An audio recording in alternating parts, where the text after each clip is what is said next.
after the George Floyd movement, things like got really heated and never came back from it. And I feel like after Mm, those riots, after people got away with those riots, it just seemed like people think that they could get away with they thought they could get away with a lot more. wow. And the things they were saying about people, the things they were doing to people that disagreed with them, it all just started to seem very backwards. And I remember thinking like this is supposed to be the loving and tolerant side, Yeah. and they were being the complete opposite. I want to give a quick introduction to a new friend of ours by the name of Jayda, who I actually did an entire interview with beforehand, but um, didn't exactly pan out. But I feel like, yeah, things happen for a reason, right? Yes. And so, first and foremost, thank you for coming back and making the time for us. Yeah, of course. Thanks And for having so, me. absolutely. So the reason why I felt it was necessary to have you on is because you have a powerful testimony. You have a powerful story of what you came out of and where you currently are in life. Yeah. And during that first attempt, we really got to unpack a lot of that. But, I feel like it might be even better this time around because, I know some of the key points of your personal Hmm. story. So Yeah, I'm going to yeah. jump right into this and essentially get back to unpacking your journey of becoming a feminist, right? Before we get into Hmm. how did you make your way out of the left? Right. How did you break those shackles that I feel like most young folks especially have Hmm. such a difficult time breaking out of. So, um, can you give us just a little bit about, your own story, your own background? Don't feel any pressure, but, I Yeah. know there's some very sensitive aspects of Hmm. your story, and I just feel like they would bless a lot of people if you don't mind Yeah. sharing those. I don't mind sharing at all. So Okay. I guess I grew up in a divorced household. Parents separated when I was like one. I like to joke around and say that I was like such an ugly baby that they decided to get divorced because they're like, we can't do this anymore. But No. but pretty much my parents divorced and both of them were super broke. I don't think either of them really wanted kids, but they wanted to Mm. brag about having kids, you know? Wow. Um, so it was pretty much they got divorced. My dad got full custody of me, and I have an older brother who's like Mm. one of my own. He's my only full sibling. I have many Mhm. siblings through many different marriages that have gone on since then, and even before my brother and I. But we are the only ones who kind of went through what we went through in a similar way, I guess you can say. Mm. But we grew up very poor in a trailer park. And I know there are some nice trailer parks out there, but not the one that I grew up in. Wow. It was pretty much in the middle of a cornfield, and everybody who lived in this trailer park, we were all super broke, Mm. but some of them were criminals. Like a lot of them were criminals actually. They had terrible records. We'll just say that. It was not safe to be running around the way that my brother and I did, and we got Yeah. into so much stuff we shouldn't have, to be honest. Um, but I was super shy, and my Mm. brother is schizophrenic and like ADHD. He Wow. has a whole bunch of stuff, and my dad has anger issues. Mm. I personally, learning what I have in psychology now, I think my dad is probably like bipolar. So it was just a terrible Mm. mix. And I was this like little girl who always felt really scared. And I was actually, I wasn't completely mute. I Mm. don't think I brought this up last time, but I was almost completely mute until I was like 12. I was So so shy. question about that. Was it Mhm. a conscious not wanting to say anything? Did it Yeah. feel overpowering? Okay. Yeah, it was definitely like I didn't feel safe as silly Mm. as that sounds, I guess. I just didn't feel safe to really come out and say anything. I saw how hard my brother and dad would fight with each other, Yeah. and my brother's only like 2 years older than me, 3 years older than me. So seeing my dad pick fights with like an 8-year-old at like Mm. the early morning hours was very intimidating, to say the least. Like it was always, and he drank a lot. He Mm. still does, as far as I know. But so that was just a whole thing. Growing up in a really tough environment Yeah. and seeing my dad, how he talked about women and Mm. how he treated women, my mom, anybody else who came into the house. just the way he talked about them around me as a little girl and growing up made me really grossed out. And I feel like, though, I also had this weird part of me that really wanted to please him. That was like my main Mm-hmm. goal in life was for him to like me and think that I was different than all the other girls and I was like enough for him. And Wow. that was just something that was kind of put into me at a very, very young age Mm. because I saw how much he like did not like my brother, did not like women, and I just wanted to be that thing that was like different for him in life. And I don't know Wow. why that was like something that was in me at such a young age, like literally as long as I can remember. That's how I always felt was like, I need my dad to like me. Yeah. And it was just like an impossible thing to achieve. Little did I know. Like I didn't see it that way at the time. And so as we got So older, what did that look like? Were you, walking on eggshells? Were you yes, doing things for him? pretty Physical much. displays? Yeah, yeah. So I did whatever he asked me to do. Anything. Mm. Like I was bringing him beers at like 3 years old. Like I was trained to go to the fridge and grab him like beers. And I was trained Wow. to just just do anything. Like I don't even know how to explain it. It was just anything he needed, anything he wanted. Um there were even times where he likes to play music. He loves music Mm-hmm. and he's talented. He is. Um and he would want to play a song out somewhere at like an open mic coffee shop. I was like 8 years old. I remember this. And I obviously hardly spoke. I Yeah. was really shy, really scared. And he would like make me learn songs. He would like sign us up for things and be like, "Oh, we're doing this." And I was terrified. I didn't like So that type of he thing. had you singing, you're He had saying? me Oh, singing and like wow. I love music now as an adult and I Yeah. can see there could be like positive things of like, trying to get me out there, Sure. but I've never liked really being the center of attention unless I feel like I Mm-hmm. need to speak up about something now as a woman. But when I Yeah. was younger, I had no desire for that at all. But I was Mm. scared to say no because there were times to where I guess I would try and be like, I don't really like that song, and he'd like throw me out there. And it was really Yeah. scary. And I remember there were some women who would like be in his life every now and then and try and point that out to him and be like, no, I Mm-hmm. think she legitimately doesn't like this. And Yeah. it would be a fight. It'd be a fight with them. And then the house was chaos again. And it was like, I don't know, a weird thing. And he'd have me sing these really, I guess, weird songs for a little girl to sing. Mm. Looking back at it, it's really embarrassing. I'm like, whoa, I should not have been singing about that at all as like an 8-year-old girl. And that's like another layer to it that makes it like, icky to me. Yeah. So that was something that he'd have me do a lot too. He'd have me singing like really inappropriate songs out and about, as like an 8-year-old girl. Sorry, my dog is like right here and he won't leave No, me it's all alone. good. No worries. We got a unexpected guest. We do. This We is can make Rocco. a He's nice. three-person podcast or Yeah. two humans, Here, one Bubba. dog. You gotta get back, buddy.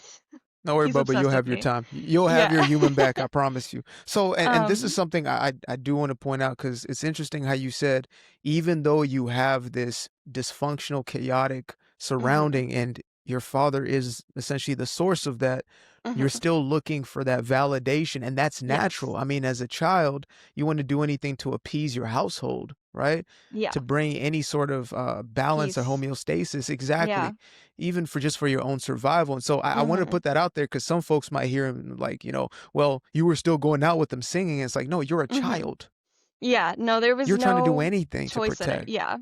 And Yeah. also, like, I really felt for my brother, even though my brother hated my guts when we were Mm, younger, because I was a goody two shoes and he was always the one getting yelled at for there for a minute before he eventually moved out.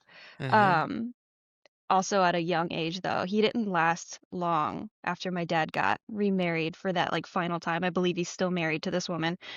mm, But I just felt so bad for my brother and he hated me because I didn't get in a lot of trouble, but because I was hiding most of the time and yeah, just being so obedient. And like kids are just so loyal. And that is something that looking back on, I was like, I was loyal at times to where I should not have been.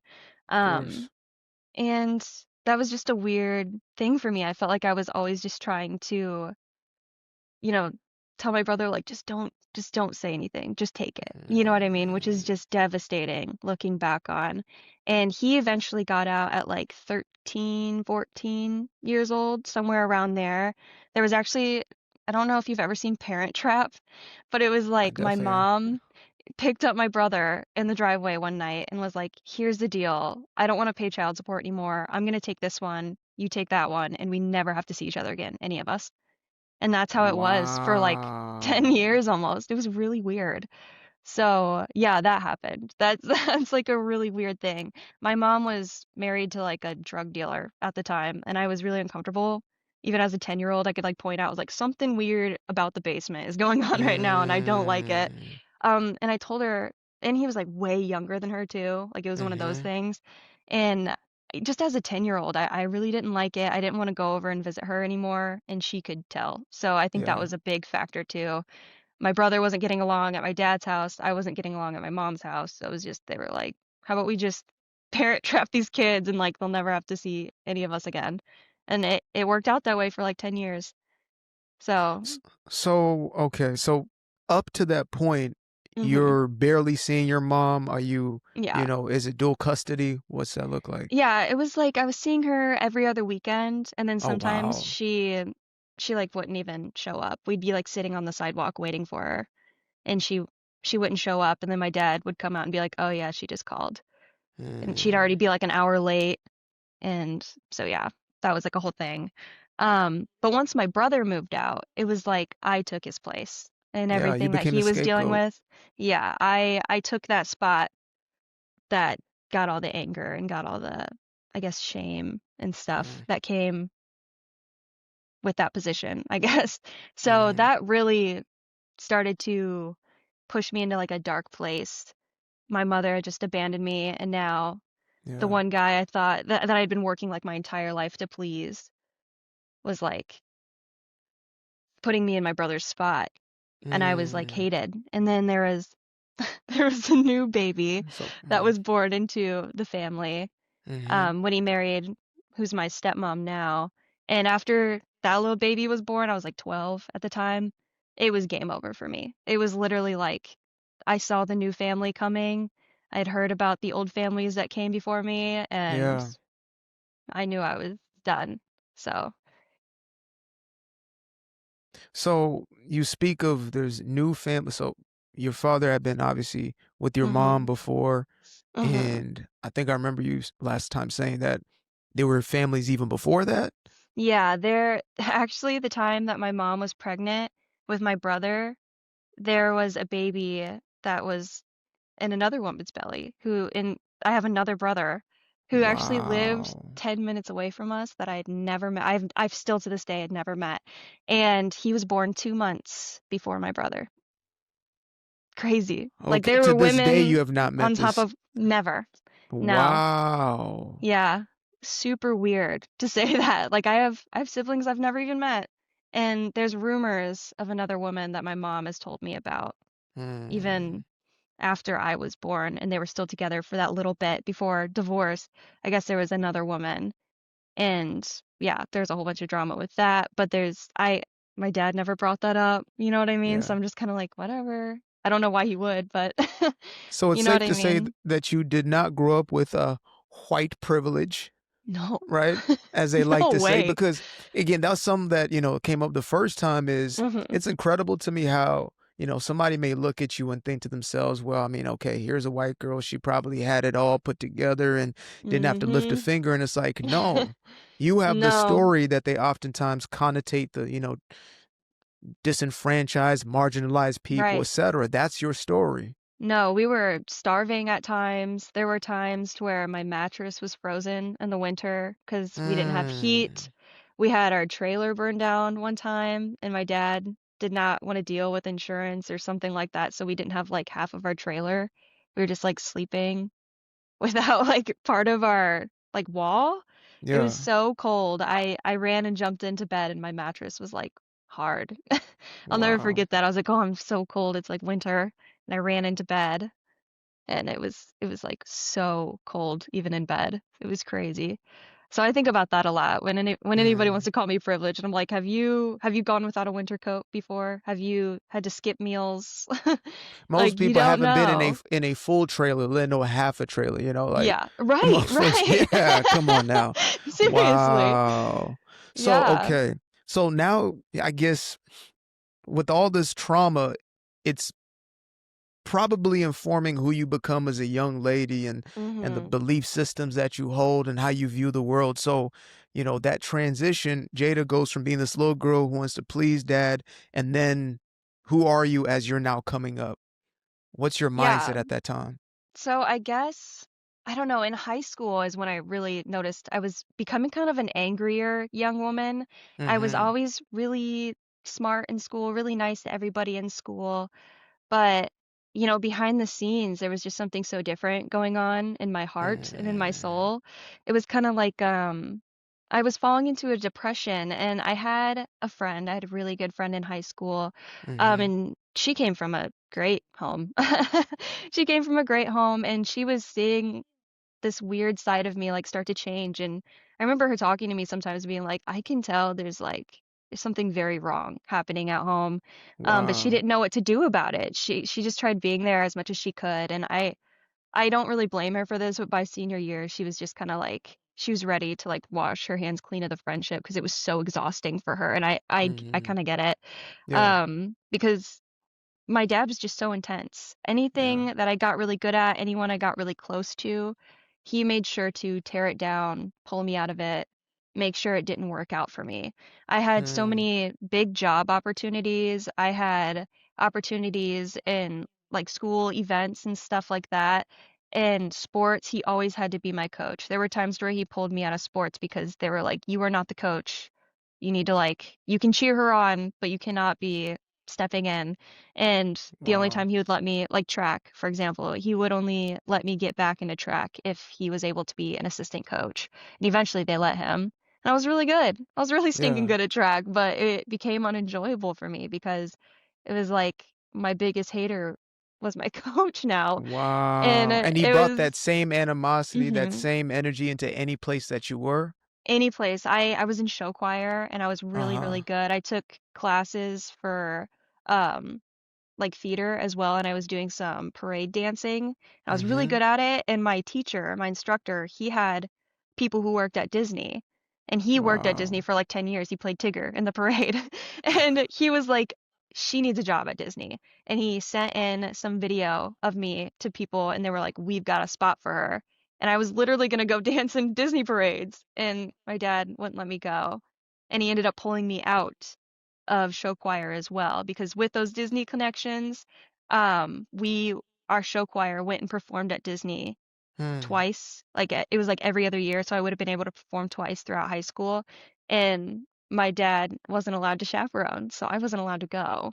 And he was also threatened by the job offer that was on the line too. So I wasn't allowed to go. Mm. It Is it was like because he didn't want you leaving he because he didn't want loved me the leaving. control?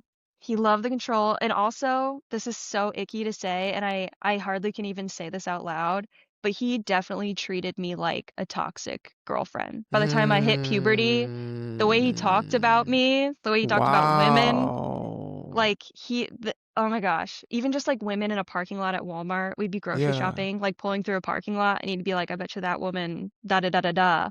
Just a random lady. He has no clue who she is. She's not even like dressed a certain way or anything. He would just Yeah. like say things about women around me. And I was like a young, impressionable girl. Obviously, I was like, okay, take notes. Don't do this. Don't do Yeah. that. You know what I mean? And it was just such a heavy thing on me that made me so bitter towards being a woman and just Yeah. like I had all this like weird guilt in me that was just placed in me by the guy that I am working my entire life to try and please and try and be that kid that he like doesn't hate and like that makes it through because there's so many kids, so many women who he told me from a very young age like everybody else in the world is against me. It's not I'm not the problem. It just happens to be that all these Of other course. kids can't stand me because all these other women can't stand me who's their mothers and it was just never his fault. You know what I mean? Yeah. And so like I'm like believing this. So every time he criticizes me, which was all the time, Mhm. I'm like, "Oh my gosh, I have to do better. I have to work harder to be different." And just the way he would talk about women around me. I just became so bitter. I felt like I was never enough. Yeah. And actually, I keep seeing my tattoo pop up, and it's really weird. I have tattoos, okay? And as a Mm-hmm. woman now who's like more comfortable in my skin and in my body, I'm just gonna say it. I totally regret them. I do. There are Mm. mornings I wake up and I wish I could crawl out of my skin. And a lot of Wow. these tattoos, my first like 3 tattoos, my dad picked out for me, took me to the shop and did it. Like, was like, this is what this one specifically, these birds, that's his tattoo. He literally branded me and then abandoned me as a grown woman. So now every morning when I wake up, every time I look down at my arm, I see him. I see the thing that he put on me. And it's Hmm. like, I just have to live with that now. And it's terrible. It's literally the worst feeling. Ladies, do not get tattoos for men. And Even I if it's mean, your narcissistic, yeah, toxic daddy. yes. Different strokes for different folks. I can't tell everybody what to do, but I will say that if some man is convincing you to get a tattoo or it makes you feel like you need tattoos, do not do it. Oh my gosh. Yeah. Because I feel like I look so normal from here up. And then But I okay, get these truth markings on me. truth be told, especially as we, sort of unravel your story Hmm. and your overall testimony and you coming to Christ, I feel like in a very ironic, strange way, it's almost like when you see a guy tatted all over his face and he Hmm. comes to Christ and someone say, well, he needs to get those removed. And it's like, okay, I understand that, but there's a Hmm. testimony in There's a just the testimony look, there. right? Hmm. Like Yeah. that right there is showing you what they came from directly. Yes. And it might Yeah. even be, an opener to the story itself. Hmm. And, you've transformed this pain. And even in this moment, you're allowing it to be somebody else's encouragement. Yeah. And, I'm so sorry that you had to go through what you went through throughout your childhood and to have a Hmm. father who was, it's not, we all fall short because Yeah. we're fallen, right? Absolutely. And we all need a savior, but it's with your own father, it was a complete violation. Hmm. He was supposed to be at the very least your protector and he became your Yeah. aggressor. And so, I'm so sorry that that had to be your experience. Yeah. And my language, but it pisses me off as a Yeah. dude Yeah. to hear that. You know what I mean? Because it's like if you see your boy, you don't want to, you want the best for him, you whatever. But when you see a girl, it's like the instinct in a man, Yeah. even Yeah. just partially right minded, is to protect you, is to take care of Hmm. you. Like it brings something different out, and so that shows Yeah. just how far gone that man unfortunately seems to still be to this Yeah. day. And it's generational trauma. It really is because Yeah. his parents were split and his mom was an alcoholic and he had to take care of her. And there were times to Mm, where I definitely had to take care of him. And yeah. he is very, this is gonna sound kind of mean, but he's very dramatic, like a woman Mhm. too. Like when his Mhm. day goes wrong, it's like the whole house is like eggshells. Like it's so scary when he would have a bad day. And there'd be times where he'd go hide in the like garage and just get super Mhm. drunk. And his current wife, I would go to her and be like, "Are you gonna go like check on him?" And she'd be like, "I'm not going out there." And if nobody Wow. would go out there, he would sooner or later come in and like raise absolute hell. So I was always the one who had to go out there and check on him. I feel like I was like his girlfriend a lot of the time. Like I feel like I was constantly trying to just make him feel better. I was doing the womanly roles in the house that were not being fulfilled by the woman he's married to. I I was Mm. the woman of the house. And like looking back now, I can say that with confidence. Like I was the Yeah. one taking care of that house. No, I wasn't paying bills. I was paying some bills I probably shouldn't have been, but that's a different story. Wow. But yeah, like I was taking care of that house. There were times to Mm. where like my little brother, he's my half brother, but he would Mhm. be crying and upset about something and my dad always called her a hen, like she'd just be like nesting somewhere, like ignoring him. And I would like Mm. step in and I would take care of him, even like as a little girl. I was like 13 when he was a baby, you know? So that was just like such a weird thing to look back on. I was taking care of my dad like all the time. I was always trying to make him feel better when like, isn't that his Wow. wife's job? Yeah. Like I shouldn't be trying to settle my drunk father out in the garage Well, it should while first he's and like, foremost be his job. yeah, Like, let's be, yes. you know what I mean? Like, before anybody else steps in, you're supposed to be, You're He should supposed be to the be the strong opposite of one. that. Yeah. Exactly. You're supposed to be the rock. Mhm. But He's like the man okay, of the house.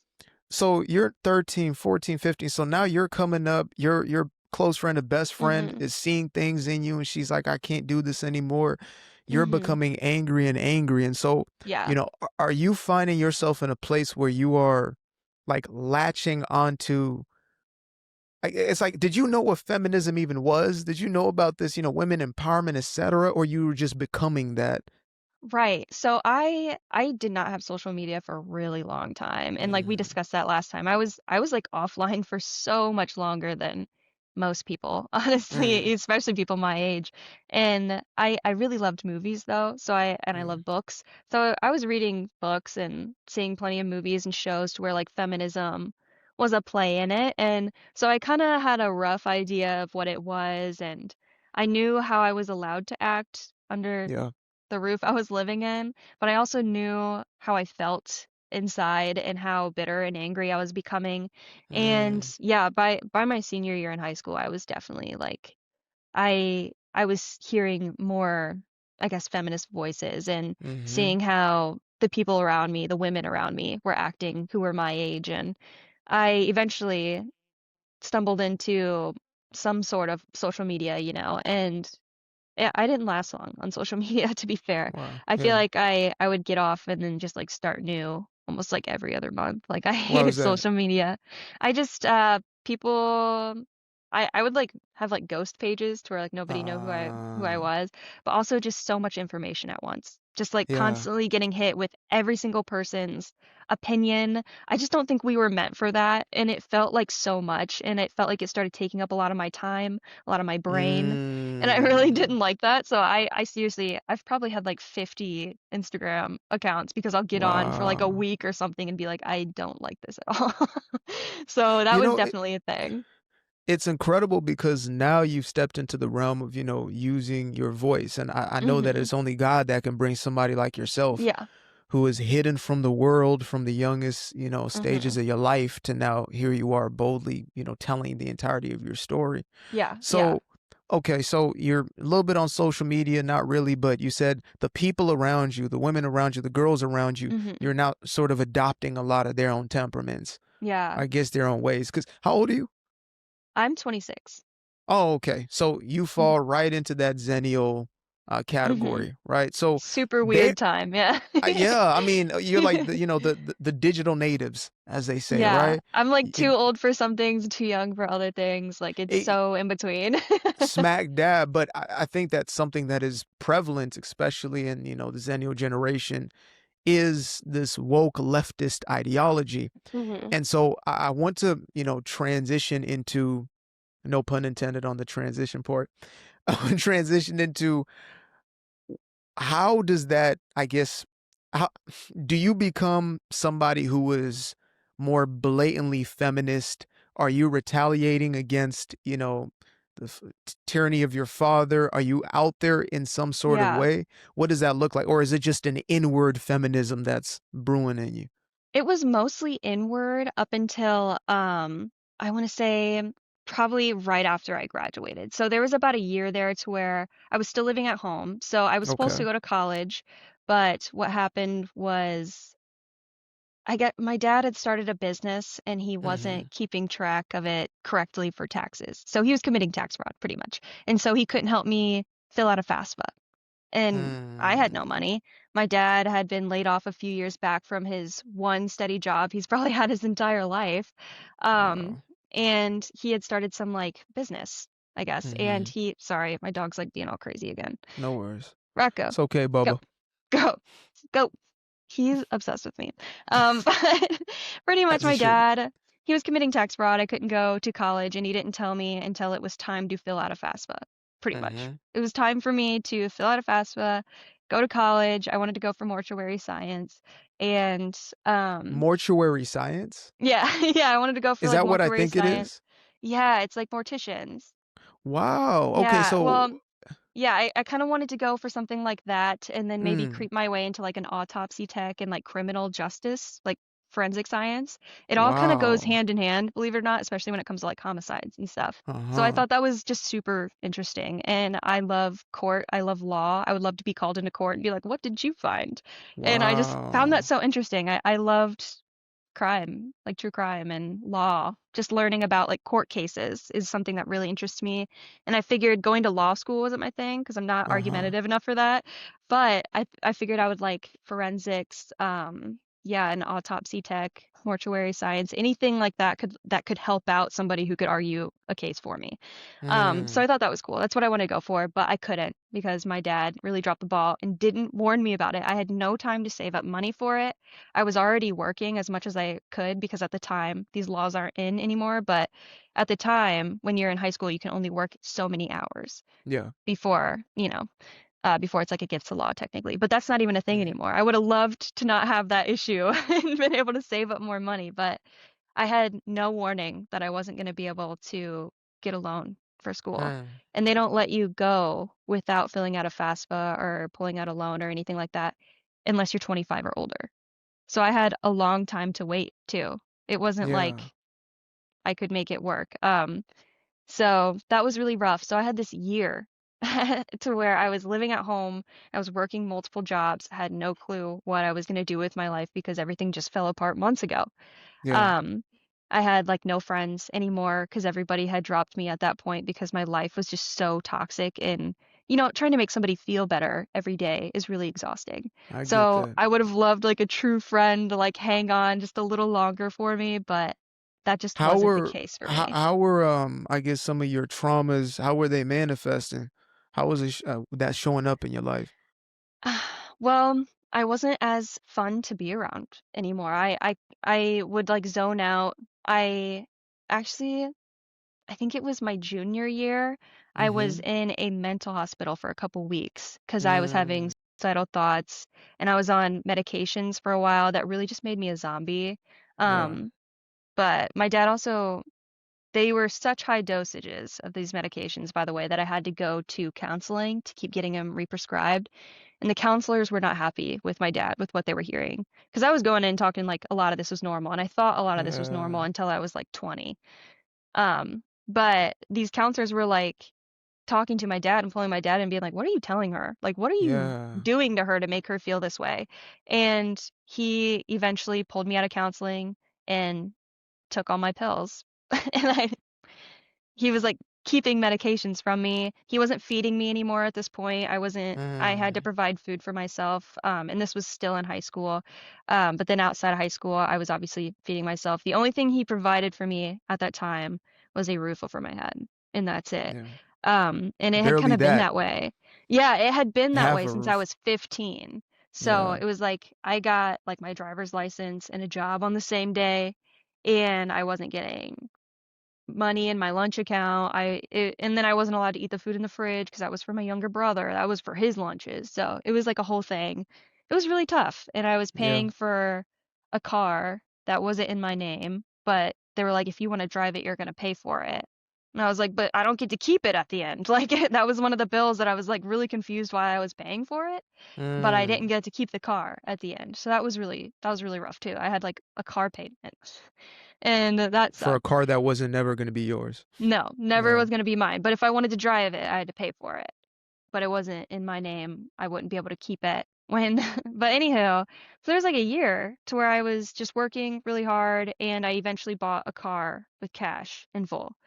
And Mm. a week later, after I bought this car, I didn't even have insurance for it yet. My dad and I got into a fight because I went out on a date with a guy. I'm Uh-huh. telling you, this was like one date. I just met this guy. I didn't know a lot about him. That was the point of the date to get to know him. Yeah. Um, and when I got back, my dad was just acting really weird. My stepmom was super giddy, so I knew something was off. She loved it. She loved it when my brother and dad fought, and then she loved it when me and my dad fought. She like got off on it. She was always like, "Ooh," she liked to poke the bear and like push the buttons and like stir the pot. Wow. Just as sadistic. He found his She equal. loves drama. She loves drama. Oh my Yeah. gosh, she's like, grab the popcorn, let's go. I love a good fight. Like Wow. it was so catty and annoying. And Yeah. I know she grew up overweight and got bullied a lot, so sometimes I think she was like jealous of me. And then the Mm. fact that my dad treated me like a girlfriend probably didn't help. So that was like a big thing. Um, so that really sucked. But my stepmom was like really giddy that night, and I was like, "What is going on?" And my dad was like, "Let's go for a beer run." And he takes me for a beer run to Ohio because it was a Sunday and it Mm-hmm. wasn't legal in Indiana at the time. And so we went for a beer run to Ohio, and he just starts asking me these really weird questions about this guy, and I'm like, I don't know. I just met him. Like I went to a brunch with him. Like I don't know why. And he just starts asking all these really weird questions about like what we did like intimately and stuff like that. And I was just like, nothing, nothing. Like I'm trying to like have my back here. Like, no, I didn't I promise I didn't do anything, like getting kind of scared.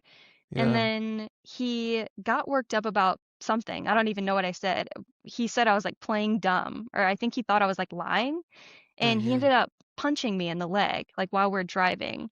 He just like I don't know how to explain. He punched me really hard in the thigh, and like my whole like thigh just got like kind of like numb, tingly. It hurt really bad, and I got really scared. And we were about to pull in our driveway back from the beer run by this point, and he was like drinking and driving like he always did. He always had an open Bud Light when he was driving, and it drove me crazy. Um, and he pretty much told me that I needed to move out. And I was like, "Don't worry about me. I'll be out in like 2 weeks, you know?" And he's like, "No, I want you out tonight." And I had like $12. Like I said, I had just bought a car. I had Yeah. just bought a car in full. And um, I had no credit. I had nothing. I packed a bag and I like popped my car and drove. And that was it. That was like that was There was everything no changed. discussion, nothing else. You're out. Yep, And they didn't say goodbye or anything. It was just it. so, how old are you at this time? I was 19, or I Uh-huh. was 18, but I was about Just to turn 19 soon, yeah. okay. So, So, you're out the house. I mean, I'm just curious. What do you do day one? Are you like, uh, do I call somebody? Do I go to my mom? Like, well, I was not in contact with my mom, as I mentioned before at the time. mm, And I mostly lived out of my car for a couple months while I was working at Dunkin' Donuts and giving keys lessons at a like music school. So I was wow. opening at Dunkin' Donuts and closing as like a keys instructor and studio coordinator at this music school. So I was working like 3:45 a.m., Yeah. like 4 o'clock ish, to like 11 at night. It was Mm, long days, and I was mostly just living out of my car. I could like couch hop every now and then, like I could hit somebody up and rest on their couch, and mm-hmm.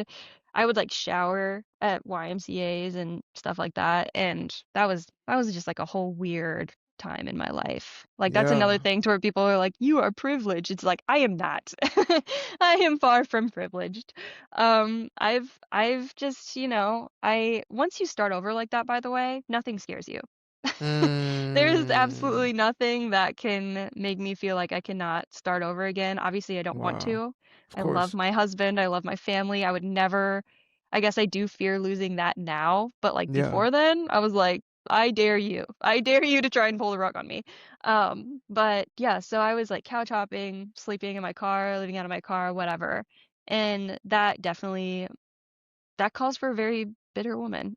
Um, Mm, that definitely makes a woman very upset, very mad, and feminist. That I was definitely on social media around that time, and I was like, oh mm. yeah, I hate men. Like I Yeah. wanted to hate men so bad. I hated hearing about like daddy issues. I was like, so what if I have daddy issues? That has nothing to do with it. It had everything to do with it. It Are you was kidding it. me? Yeah, Yes. it was the it. It was Yeah. totally that. And yeah, I mean, I had plenty of like boys that wanted to date me or something. I had bosses that were like really inappropriate with me at times. And, yeah, I've had bad experiences with men, but Hmm. that does not make all men like that. And it took me a Yeah. while to admit that. There were plenty of good guys that came into my life and I wouldn't admit it at the time, but I fumbled it because I was like, I'm not good enough. And Hmm. that was something that was like, looking back now, I'm like, dang, there were like so many good men that were trying to be nice to me, and I was a Yeah. total jerk. I was such a jerk. And like that's something that I have to carry with me too. No, but you were Um, hurt. You were in yeah, pain. I mean, did you know any yeah. better? Of course not. No, and I wouldn't tell them anything about me either, so they just had no clue where it was coming from. Those poor Mm, men. Like the feminists aren't gonna like to hear that, but those of poor course not. men. They're not going to want to hear any of this because you No. out of anybody that I've ever heard, and I've heard some stories in my life, you out of anybody have the right to be mad at every man in existence, hmm and yet here you are saying, I'm so sorry to those individuals back then. Like, again, Yeah. that is a testimony in and of itself. So you said like you're now on social media a little bit, you're catching the hmm temperaments, you're hearing some of these messages, you're having, men that you're resenting in your Yeah. life because you're Yeah. carrying this baggage. I'm seeing the mulleted woman. Like, Mm. she's got like her mullet, the piercings, and she's like, I don't need any of this. I'm doing great. And it's just And you're like, like, "Me are too, you? girl. Me too, Looking back girl." now, I'm like, I was listening Yeah. to this. What was I doing? So But when you were listening to these people, was it because it was satisfying a sort of an element of you? hmm Like it was feeding into it? Did it make you feel yeah, good? Were you feeling yeah. validated? Yeah, it definitely felt nice to hear somebody openly criticize men because I was so angry at the time. It Mm, was just nice to see people openly angry. Isn't that crazy? It made me feel good to see the chaos, and that's when I know Satan was working on me at the time. absolutely. Like God gives you challenges to give you opportunities to be stronger, and I was strong for a very long time. And then Mm, when I got a little bit of freedom, I I fumbled. I fumbled so bad. And truthfully, like looking back now, God sent me so many signs. Is like, I am here. You just got to hang on. You're gonna get your time. You're gonna get your wow. opportunity. And he sent me plenty of signs, and I listened for a very long time until I didn't. Mm. And that's devastating to admit, but it's just the truth. I totally fumbled the bag with God for a minute there. And Haven't we it's all? yeah, yeah, and it's just a shame because sometimes I wonder like I okay, this is so weird bringing up the tattoos again, but Yeah. sometimes I wonder would I have them if I was still listening to God at the time. Though though my first tattoo I got when I was like 15. Like I said, my dad pulled me into a tattoo parlor like as soon as possible. I feel like it was just crazy. But yeah, that's like a whole thing that I hear about. They say you get like a new soul, a new body when Mm. God comes back, and I'm like, please take these Yeah. tattoos. Oh, best believe that Give me that glorified body. body. Best believe that glorified body coming to you Yes. soon. Yes. Wow. So that's something I look Mm. forward to all the time. Like I know I'm good with God now, and hopefully He will clear my skin. So, um, Wow. but yeah. So I really I always knew about God, but Mm. I feel like the angrier I got and the older I got and the more trauma that I was taking, Yeah. it was just really hard for me to see God as clearly, and I failed. I did. Um, but after I got pregnant, because I met my husband eventually, Mhm. I definitely can say that I sprinted back to God. Like there was no Wow. tomorrow. I was already hearing him again when I met my husband, but Mm. when that pregnancy test, when the second line turned pink, I was like, here I come. So okay, let's build our way then. By the way, I wanted to hmm say something about again, the comments that you made, and I know a lot of folks in the comments are already going to be there, but it's, there are many of us who have gone through so much less and we have run from God, we've hmm rebelled, we've been angry, we have tried to be our own God, we've done all of that. And in all of that, I believe that when you come back to him, he never saw any of it as failure because you are now covered, Oh, right? that's like such a sweet thing, isn't it? It's true Isn't that though. just like the best? The like God's grace is like unmatched. It really Exactly. is. It covers all of it. All of it.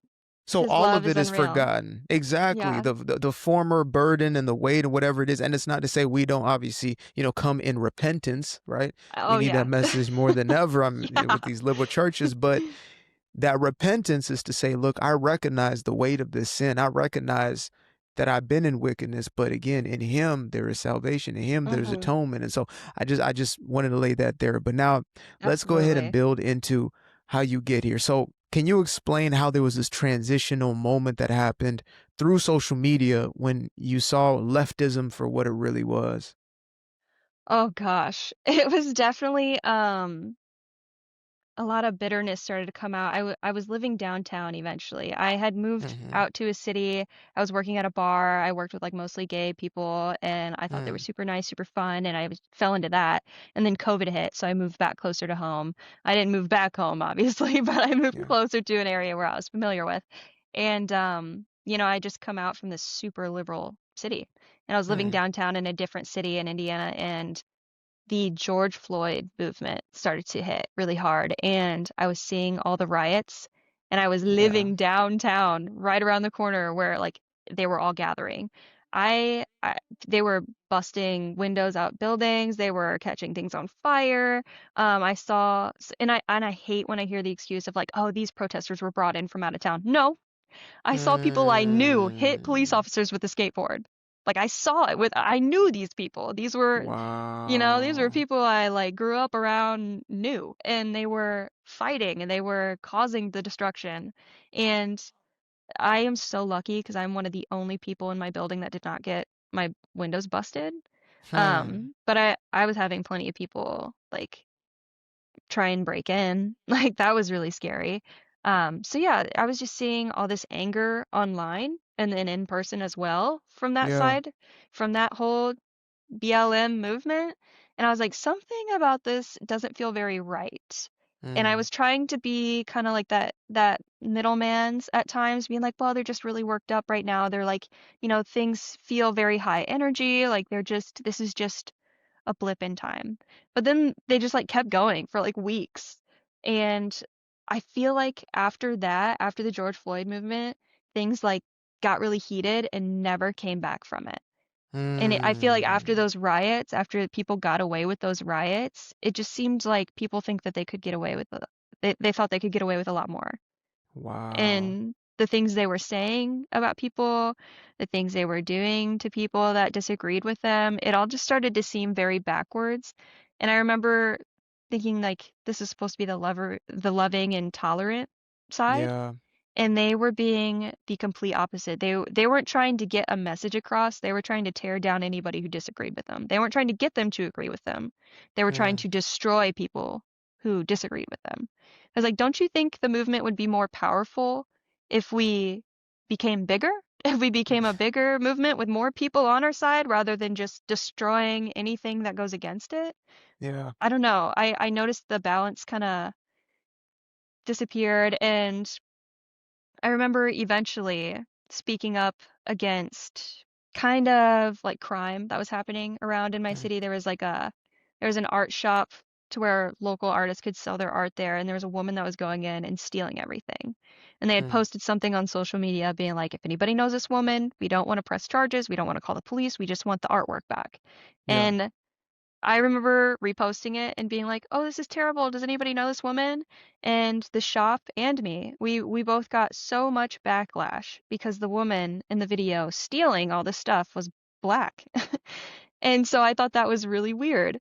And turns out there were many small businesses and local businesses that have problems with this woman. And they're like, she steals from all of us. It's not like she was stealing food or clothes or anything that was like maybe could be a necessity of some sort. Yeah. Like it wasn't like she was stealing like toothpaste or something.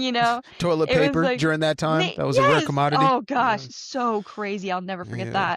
that. But but she was stealing just like earrings and stuff, and it was really And so annoying you said and the backlash is it was how dare you terrible. call this woman out because she is a black Yes. woman.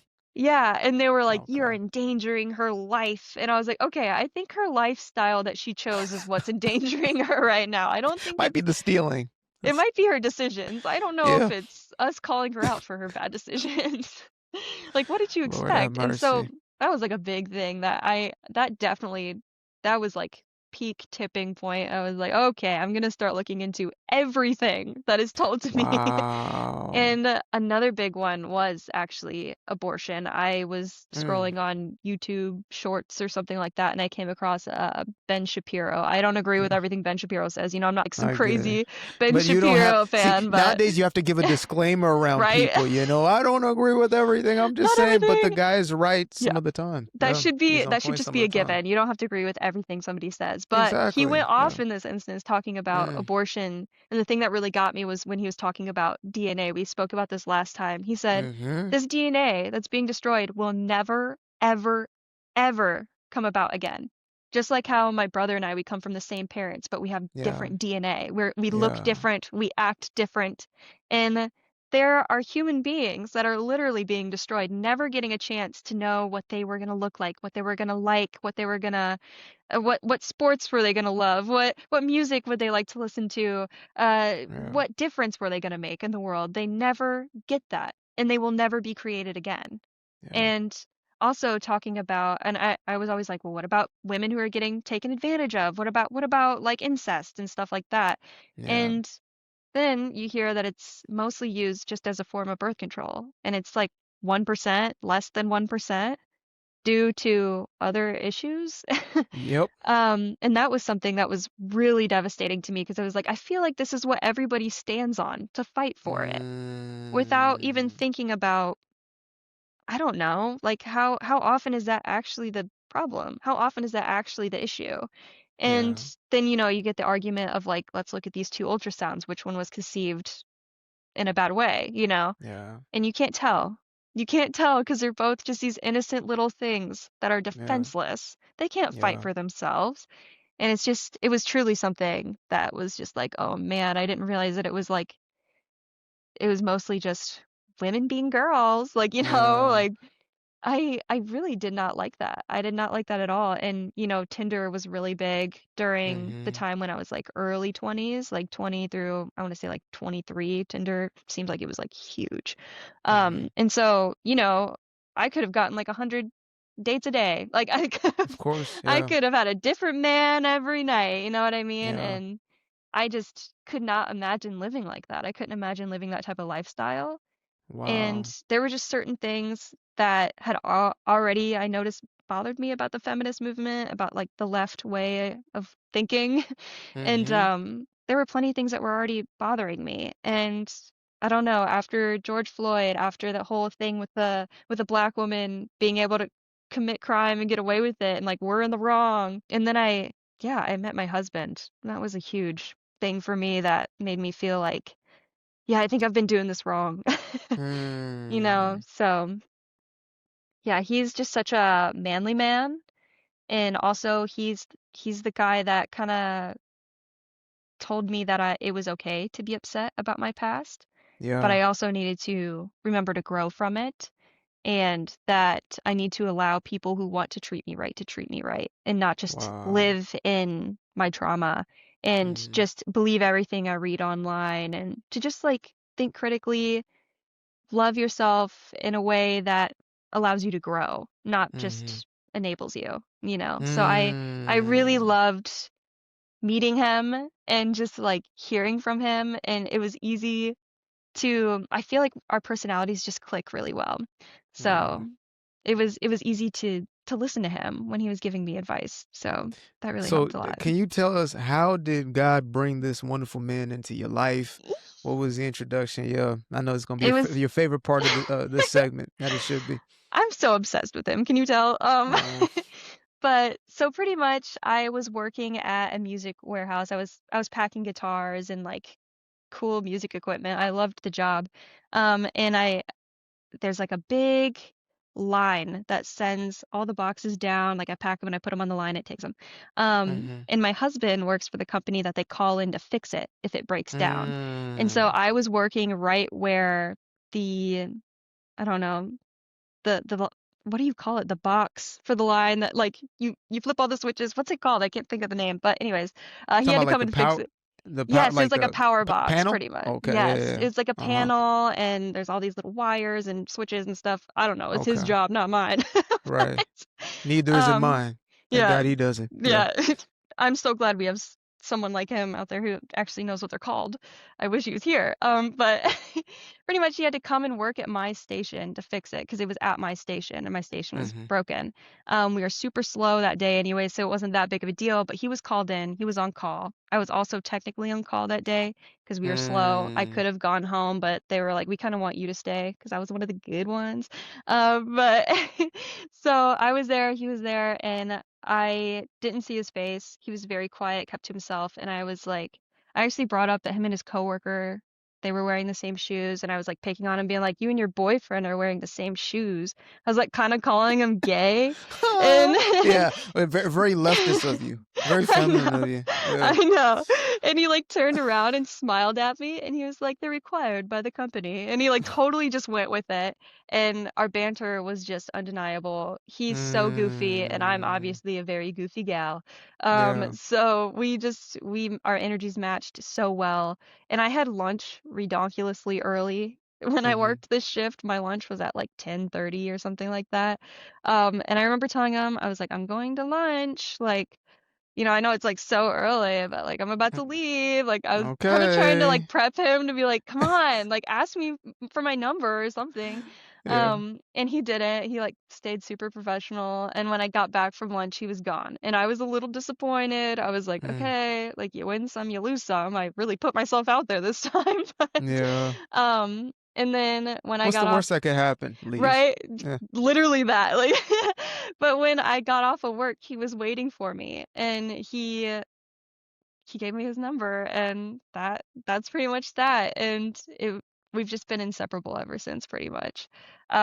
He's just so great and he's always kept an open mind, especially during that time. I feel like you could Yeah. tell I was like going through it and he could tell that I was like I had so much potential and he wanted me to have the best. He wanted the best for me, and I could just feel that in him that he had Mm, great intentions. And I was like, how am I going to allow myself to fumble another good man? Because, like I had mentioned before, like I had already noticed that I was kind of um, trying to get rid of men that were too good for me. And I was like, why yeah. don't I just like Self-destructive. yes, like why don't I just become a better person potentially? Mm, And so I guess it was just hard for me to stomach the fact that becoming a better person involved like forgiving and becoming conservative, like more conservative, I guess. mm, And not hating men and you know eating healthier, just doing things that are like good for you spiritually, physically, all of it. Like it's so crazy how much honestly my relationship with like my husband, with mm, God and politics all go hand in hand. It's insane. I kind of hate when people say like, "Oh, you seem like the type of girl that just does whatever your boyfriend does or likes whatever your boyfriend likes at the time." Because honestly, I that couldn't have been further from the truth when I first met my husband. It's just he was so mm-hmm. great that it was hard to argue. His life was so much better than mine. Mm, He was so much he was like smarter than me. His feet were always planted exactly where he wanted mm. them to be. He was just Wow. he just had his life figured out and he was never Mm, afraid to go into anything because he was confident in himself and that was something that I was lacking. I feel like I was always on rocky waters. I was just like never sure where I was gonna land ever until I met him. And everything just like started to make sense. And when when we started to expect a child, that was really mm. like I realized this is so something I want. And a little bit before that, we had actually dealt with a miscarriage before, and we were Oh, talking I'm about sorry moving about that. into, yeah, it was actually really tough on us. I had never experienced anything like that. And I think realizing how much I wanted that baby because we were like, all right, let's do it. Let's get married. Let's buy a house, and um it was just kind of once that pregnancy failed, it was kind of like, man, I think I just realized how bad I wanted to be like a traditional woman. I wanted to serve Mm, him. I wanted to have his children. I wanted to, you know what I mean? And it all wow. really clicked through that loss. And I was devastated. I remember him telling me like, "Honey, don't even worry about it. We can still get married. We can still get a house. God will give us that when it's time." And he kept his promise. Like a month later, we were like moving into a house and like he was like, yeah, he was so locked in on me and I was locked in on him and everything felt right even through that loss. He kept his promise to me and it was beautiful. It was a beautiful thing. So was he already a believer coming into the relationship? Yeah. Yeah. So Is that his re something you knew and kind of yes. comprehended? Yeah. So as I've kind of like kind of mentioned before, I always knew who God was and I always Mm-hmm. wanted to be a part of that and follow that. It was just really hard for me at sometimes through Mm-hmm. through like my trauma and challenges, just like everybody else. I just I seem to be one of the people who failed at certain times, but he grew up in a Most of household. us, all of Yeah. us, Yeah. literally. Um, but he grew up in a household that was like super normal. His parents are together, all his siblings are like super tight. Mm-hmm. They hang out all the time, and um it was uh it was just really lovely to see where his life was at and his relationship with God. It is his family's more Lutheran for sure, but Mm-hmm. he's always kind of been like a little weird about the Lutheran stuff. Sometimes he loves it, and other times he's like, okay, I feel like he's he's talked about like Christianity a little more, like more a little, I guess, relaxed. Like the prayers in Lutheran, whenever I go over Mm-hmm. to my in-laws' house, they all say the same prayer at the same time without even like discussing it. They all just like bow their heads Oh, and like know what wow. to say. And I'm always like sitting there like, oh crap. Wow. Um, On so command. Yeah. yeah, I like they get don't that. even have Yeah. to like say when they're starting praying. They all just like bow their heads and start saying it. And I'm like, whoa, like that's something that's a little different. But Mm-hmm. yeah, and his dad is really strict when it comes to that though. But he Mm-hmm. he was raised in like a strict household in some ways, in other ways not. But also his family's just full of like great people. So it's not hard to be good around them because they're great people. If that Yeah. makes sense, like I grew up in a strict household that was like, anything you did was bad. Anything. Yeah. Like, you know, I don't know, super weird. So, So um, you not only got him, but it felt like you also got a family with that, absolutely. and then return of God as a Mhm. priority in your life, basically. Yeah, I mean, Uh-huh. my husband's family, I don't want to say they didn't like me at first, but they were very standoffish because Mm-hmm. I know the last woman, just like me, the last partner that he had before me, they weren't very good to him. And that was the same Mm. thing with me. It was like I was like, "Oh, I didn't want to like another man ever again in my life." Yeah. Just like the men that had been in my life before I didn't like, and the women that had been in his life before had really done some damage on him. And so Mm. his family just had really high expectations, and I come in with my freaking nose ring and and I'm pretty And sure your I had mullet. like, yes, I had a freaking mullet. Um, and they were like, "What the heck? This is not what we had in mind for you, young Uh, man."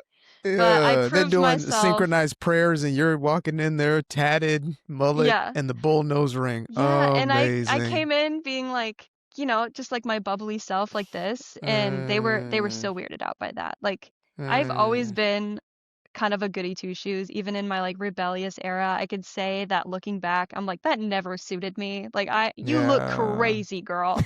It just always looked like I was wearing a costume, if that makes Uh, sense. Like it looked like it I is. It never is. belonged there. Mm, So that was like a whole thing too. So his family, I don't know, they didn't get to see me for who I really am at first anyways. And once they did, especially once I became a mother, they were like, "Oh my goodness, she was like meant mm, for this," like. And I felt the same way. I felt like I kind of I understand it when people say being a mother is holy work. It's like God's work for a mm. woman. Yeah. I completely agree with that. It made my whole life make sense. So, I can't stand it when people say that having a kid ruins your life. What? Yeah. I was having this Who told conversation you with my that? lady the other day. It's Hmm. like I think it's a byproduct of a very selfish, conceited, Hmm. self-absorbed generation. I agree. I absolutely This like agree. the natural affections of the mother is all but dissipated. And Hmm. so, okay, so you're not in a place, you find this family, more importantly, or this man finds you in Hmm. essence, Yeah. and y'all start to grow together, etc. And Hmm. you say, like, was there a pivotal moment where uh, I forget from the first time that we spoke, was there a pivotal point where you said, like, God, I'm surrendering to you, I give you everything? Because you say it's the Hmm. birth of your child changes something. Is Yeah. that the moment? And then what does that look like, actually? Honestly, the that's tough. I want to say I was pregnant and it was Mother's Mm-hmm. Day. And I went to Okay. church pregnant on Mother's Day and just Well, that's hearing gonna do that it. service, knowing what I was about to become, knowing what Mm-hmm. I kind of already was, pregnant, but just knowing what my life was about to become and seeing the gratitude towards women in a completely different way. See, I was seeing online as Mm. a liberal that this was what being a woman was about. Being a woman was sleeping with whoever you wanted without any consequences, being able to talk this way to men, being able to treat people like this and get away with it, being at the top of, your job, being like the boss of all bosses at your job. That's what being a woman was. Um, and that's that. But it's Yeah. like I'm in church now. I'm in a completely different place than I was years ago, and I'm pregnant. It's Mother's Day, and I'm seeing women being painted in a completely different light that just seems so much more loving and beautiful and just it was Mm. literally so beautiful. I can't even explain it. Hearing the way that the church was talking about mothers specifically Wow.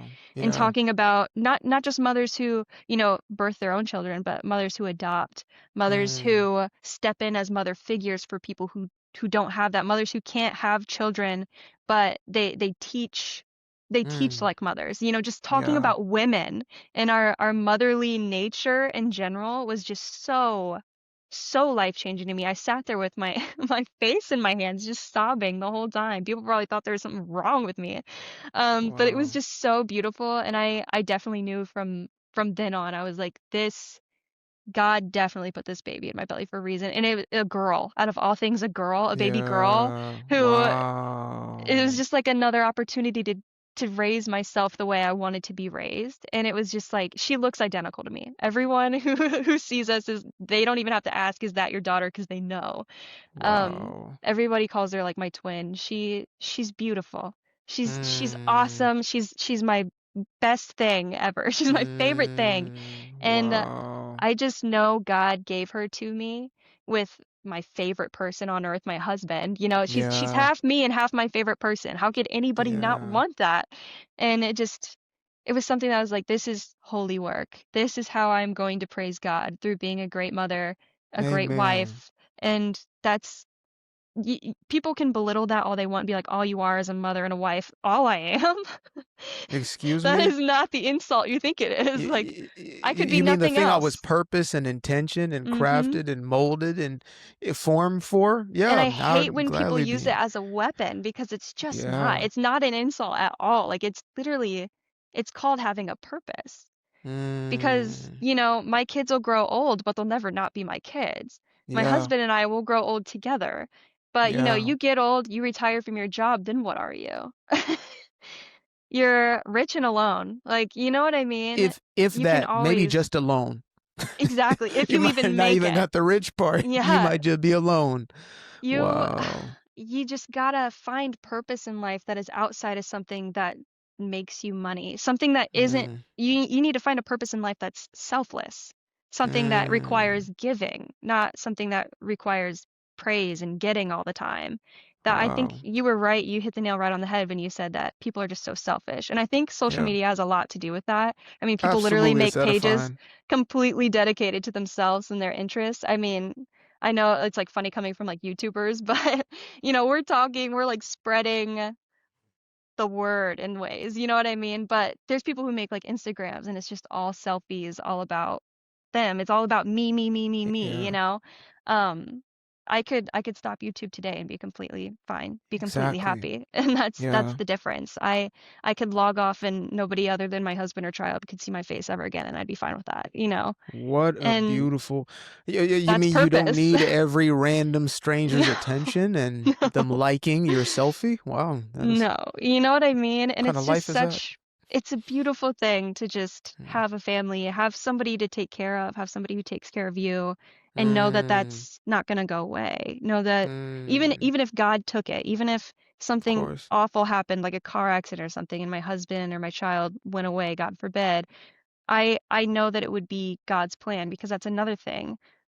Having a relationship with God is that's purpose. That is what Yes. God comes first before anything else. And when you have that Yes. relationship, I mean, nothing can take you down. Absolutely nothing. So that's another important, I guess, point to this whole story is just finding God, finding purpose, and being okay with the fact that even if people want to make fun of you for just being, a parent, just being a partner to somebody, be loyal to that, live in that, and see how Mm. much your life changes, truthfully, because it'll Oh. change everything in the best type of way. So, You're being I covetous to people who are miserable. Like, yeah. you're looking at people who are telling you all these things, like you said, you got these women who say just a mother. Mhm. And it's like, okay, whether or not they are a parent, I don't know, but then what are you? Yeah. An Yeah. accountant, a lawyer, or this or that? Okay, cool. Mhm. And then what? Yeah. Your job is like So, 40 hours a week. What are you the rest of the time? but exactly, your identity is wrapped up Yeah. in your work. And even, as Mhm. men, we're sent out to work and to Mhm. provide. But the most dangerous thing in the world is to believe that you are that job. Mhm. You're a And like provider at the end of the day as a father, as a exactly, husband. So, that's exactly, there's more exactly. purpose to it. Like It's like you said, there's a nucleus that is formed, and it is the will of God for us to come together. That's why it's glowing. It's like God's glory is shining through y'all. In my Yeah. mind, I got this concept because I've been heavy in the book of Revelation. And Mm. when you hear of, like the New Jerusalem, or even aspects of just what the heavens and the earth's meeting, and the glory of God being light. You no longer need the sun because he's Mhm. shining through. And that's what I see through you. And I know is glowing through your husband and your Yeah. child. It's his glory shining through you. Like, when it's his Mhm. purpose and his intention, there's joy there. Yeah. Not Endless joy. temporary fixation. Exactly. It's not little Mhm. pleasure and, like you said, running Mhm. around and a new somebody another day and you call it happiness. Like, that's Yeah. fleeting. Yeah. What you have is permanence because it's rooted in God, and that is such a beautiful thing. Yeah. That excites me right there. So, well, I do have to ask: was there ever a reconciliation with your father and your mother as you Right. now become a mother? Mhm. Yeah, I eventually um, decided to reach out to my mom when I was sleeping Mm, in my car, actually. I had to sneak back into my dad's house to find a birthday card that she had sent to my high school like years mm, ago. And wow, luckily she still had the same phone number she wrote in there and she just wrote something like, if you ever need me, here's my number. And they actually tried hiding that from me too. wow. Just saw like I saw like candy and like a card and stuff on the desk at my school's office and it was my birthday and I was like, who's that for? Because I go to a small school. Like who else's birthday is it? You know what I mean? And if it's Mm, my birthday twin, I want to know. And they were like, oh well, this is actually for you. And I was like, yeah, it is. It has my name on it. Like, then I was like, give it to me. So I'm guessing my wow. dad probably called and was like, if mom tries sending anything, keep it from her. It didn't work. I found Mm, it, and they could not lie to my face. I was like, "Give it to me." And so I actually used that card. I had to sneak back into my dad's house. That was actually really scary. I was like, "He could come home any second, and yeah. I'm toast." But I ended up calling her, and we got lunch together. And Mm-hmm. it's still a rocky relationship for sure, but we work every day at it. It's not perfect, Mm, but she missed out on a lot of time with me. She chose yeah. other things over me many times, but I mean now as an adult, she's not really required to take care of me anymore, and I just Mm-hmm. kind of try and get over that. And my she is a really loving person. Whether she was loving towards me during the times where I needed it most, that's a different story. But I see her for who she is, and I know that Mm, she was a young woman. She was scared, and I know the type of man she was married to at one point, and I know I'd do anything to get away from that.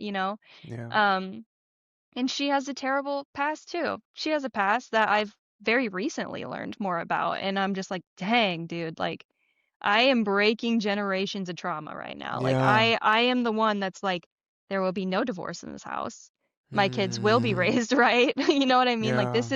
I'm literally gonna be like one of the first generation and like generations of trauma and like you know drug abuse, alcohol abuse, divorce, just all types of things The like I neglect and abandonment of children. yes, I'm going to Mm, be the first one to break that. And in order to do that, I wanted to be able to sit down and have these discussions with both of my parents. And my mother was open mhm, to it, my father was not. One of the last things he said to me was like, it was like 2 years ago on the phone. I tried calling him, and he pretty much said that he wasted enough time on me and he is moving on. And I was like, am I just another one of your families you're going to abandon just like that? Even I was the wow. longest child who stuck with him. Most of his children abandoned him by like 13 years old. They ran Of home course. to the mom. Yeah. And I was the only one who stuck it out for 19 years. And I always like wore that as a badge, but now I'm just kind of like, was I brave or stupid? I don't know. But I also feel like I didn't have a lot of options because my mom had left. Yeah, She left you with were my brother. trying. That's Yeah, what you were. so You were trying. I was trying. I was putting in the effort, but yeah, I think it was like 2 years ago, maybe a little longer now. I'd called my dad and been like, "Hey, you have a grandchild, and you know, I'm doing really well, and if you want this relationship, there's going to be a couple things that I want to make sure you don't say around my daughter, you Mm, don't do around my daughter. If you're interested in this, let me know." And he was like, "No, I've wasted enough time on you. I'm moving on." And when I asked him about, is this just you moving on with your next family, he just hung up. And that was yeah, that. And that's the last time. That was the last time I ever spoke with him. And my mom, she reaches out and I reach out to her, and that's why we have the relationship we do today. It's not perfect, as I mentioned, but of we course. work on it. We actually work on it, and that just means the world to me. Wow. I get my kindness from my mother, and I know that now, even though I'm braver than my mother. Yeah, And I still definitely feel like the adult in the relationship at times. She knows that. I've told her that, and she's like, "Yeah, like I get it. Like yeah. I didn't raise you. Like I. So she's self-aware at the very least, and I think that's freaking Mm, awesome. Like I think she's yeah, awesome for that. And she knows she's made mistakes and she's working to fix it. Like how can I fault her for that in any way? So, mm. that's what makes my mom and I have that relationship, and my dad and I don't. So, that's kind of where we're at now. The power of forgiveness. That's Mm-hmm. your story is, and it's not even close to being done yet. I believe this is the Yeah, beginning of your story and there will you be being so able much to share more. with the world so Mm-hmm. much more. But I'm just, again, for anybody who's out there, it's hitting me, right? As far as how can you hold on to anybody? And I think I even said this the last time. It's like you hear of this level of Mm-hmm. rejection, neglect, abandonment, abuse, and yet still she chooses to forgive. Mm-hmm. How much more can you forgive the people in your own life? Yeah, it's very tough. Right. Very, very Yeah. tough. I mean, I have like nightmares still about my childhood, and I like wake Yeah. up sweating and I'm like, "Oh my gosh, like it's not real." Like I've like woke up and like sobbed because I'm just so grateful for the life I'm in now. And I Mm, I really do just owe it all to God and like my amen. husband that he put in my life, and Yeah. the opportunity to be a wife and a mother. Like it's truthfully changed me for the better, and all feminists need to hear that because Yeah. maybe it's just daddy issues. You don't want to hear it, Yeah. but maybe it is. That might be the title for this video. Maybe it's just daddy issues. Yeah, And truthfully. again, that's like my prayer of all prayers is that message resonate. And I also Mhm. saw it, my mind's eye, older women maybe even 20 plus years older than Mhm. yourself who Yeah. may have had this resentment and still hold on to a tinge of it, etc., to say, Mhm. look, I understand, I get it, and you feel validated and justified in it, but it's like, look at this young lady here, what she Mhm. came from, and if she's able to let that go, then so can you. Mhm. Absolutely. You It's never know? too late. Yeah. So, Wow. So I do want to wrap this up with two more things. The last is mhm. going to be prayer, but one thing is, if you had a message that you could broadcast to the world right now, what would that message be? Oh gosh. Find a good church that makes Oh, I you like that. gives you a message that is easy to digest, gives it to you in a way that you can relate to and share with other people. And yeah, just find a good church that you feel comfortable in. And if you don't find it right away, don't give up because you'll find a Mm, church that speaks to you and is actually holy and yeah, changes you as a person. amen. I like that Yeah. last part the most. Find you a church that's actually holy, set Hmm. apart, one that's looking to do the right thing. Yeah. Absolutely. You'll know Find a too. Bible-based church. Yeah, You'll exactly. Are they know when it living doesn't the word? feel, yeah. So, okay. Folks out there, find a good church. Do not settle. If they're teaching anything other than the word of God, Hmm. you're good. You don't need your ears Yeah. tickled. Yeah. Don't You give need up the on it. presence of God. I like that a lot. So I do want to end off in just prayer and then we can Hmm. head out. But to all the folks out there, I appreciate you guys. Thank you so much, Jada, for coming back Thank and you. sharing your story with us. Absolutely. So let's go ahead and pray. Dear Heavenly Father, I just thank you for, first and foremost, bringing us together for the purpose of sharing Jada's story. Thank you, Heavenly Father, for who you have brought her to be. We know that it is you that brings transformation and that the Spirit is dwelling with her. There's no other way to explain it, for there's no other who can remove the shackles off of our minds and take a hardened heart, even a heart of stone, and turn it into one of flesh. And so we are thankful and we appreciate you for this. Heavenly Father, I pray over Jayda's family. I pray over her husband that he continues to be a leader led by you, that you are his covering and he is his family's covering. I pray over Jayda and I pray over their beautiful baby. And I pray that many more and many, many more that you bring into this life, for they are going to be amazing parents and they're going to raise them up in your ways. And anytime there is a little saint that is being raised, they are a blessing unto all. Father God, I pray for all those who may have a hardened heart who are listening to this right now, that you help them in this process of forgiveness. We know that we feel justified in unforgiveness. We feel justified in our resentment and our bitterness, but you have commanded us to love. For your greatest commandment is that we love our neighbor, our brothers and our sisters as we love ourselves. We love God with all of us, and we love each other as we would love ourselves. So, Heavenly Father, help us with this. Help us to let go of things that have passed. And we know that even though some of the lingering elements of the trauma may remain, that you continue to work through these things with us. We trust and believe in your sanctification. We trust and believe that you will give us a new heart, a new mind, and eventually a new body where all those tattoos will be gone. In Jesus' name, amen and amen. Amen. Mm. Wow, that was a beautiful prayer. Oh, appreciate it. Thank you so So much. thank you again for having us, and we will see you next time. Keep. Oh, Yeah. by the way, before we go, where can people reach you? How can people Oh, watch I your believe my content and stuff? YouTube channel is Squeaky Lynn. Okay, Squeaky Yeah. Lynn. All right. Yeah. So I'll make sure to link that in the bottom. Mhm. Anywhere else? Is it on YouTube? It's All YouTube. platforms? Yeah, it's Okay, just YouTube. YouTube. I do have like other little social medias like X, but I don't really get on there often, Yeah, so I don't 50 like accounts, right? post. Yeah, yeah, I literally have Yeah. like trillions of accounts, so good luck finding me. Like she probably will troll you on one of those, but yeah, we'll make Yes. sure to link your YouTube page below. Until Cool. the next time, Yeah. peace. Appreciate you guys for tuning in. Now, if you'd like to stay around, make sure to click that little subscribe button down there, or you can show some love by going to the description below and clicking on the button titled Buy Me a Coffee. Leave a little something there, or click on the Cash App. Leave a little something here. Till the next time, peace. I've been up for hours, I've been up for days, yeah. Staring at the ceiling, I've been counting strays, yeah. I've been in my feelings, I've been out of mind. I've been getting visions of the other kind. Yeah, I've been up for weeks. I'm in the count of blessings over count of sheep. I can never be the type to limit when it comes to me. I used to be the pleaser for the people I ain't even need.